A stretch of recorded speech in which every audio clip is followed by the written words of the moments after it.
ರಾಜಧಾನಿ ಬೆಂಗಳೂರಿನಲ್ಲಿ ದಿನದಿಂದ ದಿನಕ್ಕೆ ಹೆಚ್ಚುತ್ತಾ ಇರುವಂತಹ ಆಕ್ಸಿಡೆಂಟ್ ಪ್ರಕರಣಗಳನ್ನು ನಿಯಂತ್ರಿಸಬೇಕು ಅನ್ನುವಂತಹ ನಿಟ್ಟಿನಲ್ಲಿ ಬೆಂಗಳೂರು ಜಿಲ್ಲಾಡಳಿತ ಈಗ ಒಂದಿಷ್ಟು ಕ್ರಮಗಳ ಮೊರೆ ಹೋಗ್ತಾ ಇದೆ. ಮುಖ್ಯವಾಗಿ ಈ ಸುರಕ್ಷತಾ ಕಾಯ್ದೆ ಏನಿದೆ 2025 ಅದನ್ನು ರೂಪಿಸಿದೆ.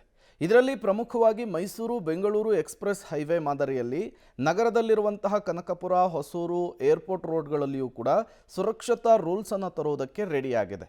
ವಾಹನದ ಸ್ಪೀಡ್ ಲಿಮಿಟ್ಸು ರೂಲ್ಸ್ ಇದ್ದರೂ ಕೂಡ ಅದರ ಬಗ್ಗೆ ಪರಿಶೀಲನೆ ಮತ್ತು ಆಕ್ಸಿಡೆಂಟ್ ಕಡಿಮೆ ಮಾಡುವ ನಿಟ್ಟಿನಲ್ಲಿ ಕ್ರಮಗಳ ಬಗ್ಗೆ ಸೂಚನೆಯನ್ನು ನೀಡಲಾಗಿದೆ ಅಂಥೇಳಿ ಬೆಂಗಳೂರಿನ ಜಿಲ್ಲಾಧಿಕಾರಿಗಳಾದಂತಹ ಜಗದೀಶ್ ಮಾಹಿತಿಯನ್ನು ಕೊಟ್ಟಿದ್ದಾರೆ. ನಮ್ಮ ಬೆಂಗಳೂರಿನಲ್ಲಿ ರಸ್ತೆ ಸುರಕ್ಷತೆಯಿಂದ ರಸ್ತೆ ಅಪಘಾತದಿಂದ ಸಾವುಗಳಾಗೋದನ್ನ ತಡಿಬೇಕು. ಇನ್ನು ನೀವು ನೋಡಿರ್ಬೋದು, ಮೈಸೂರು ಮತ್ತು ಬೆಂಗಳೂರು ಹೈವೇಯಲ್ಲಿ ಏನು ಕ್ರಮಗಳನ್ನ ಜರುಗಿಸಿದ್ದೀವಿ ಅದು ರಾಷ್ಟ್ರೀಯ ಮಟ್ಟದಲ್ಲಿ ಅಪ್ರಿಷಿಯೇಷನ್ ಬರುವಂತೆ ಆಗಿದೆ. ಅದನ್ನು ಸಹ ಅಲ್ಲಿ ಪ್ರೆಸೆಂಟೇಷನನ್ನು ಮಾಡಿ ರಸ್ತೆ ಸುರಕ್ಷತೆಯಲ್ಲಿ ಕರ್ನಾಟಕ ಏನು ಕ್ರಮ ಜರುಗಿಸಿದೆ ಅದು ಇಡೀ ರಾಷ್ಟ್ರದಲ್ಲೇ ಮಾದರಿ ಅನ್ನೋ ಥರ ಬಿಂಬಿತವಾಗಿದೆ. ಬೇರೆ ಬೇರೆ ರಸ್ತೆಗಳಲ್ಲೂ ಸಹ ನಾವು ಇದನ್ನು ಮಾಡಬೇಕಾಗಿದೆ.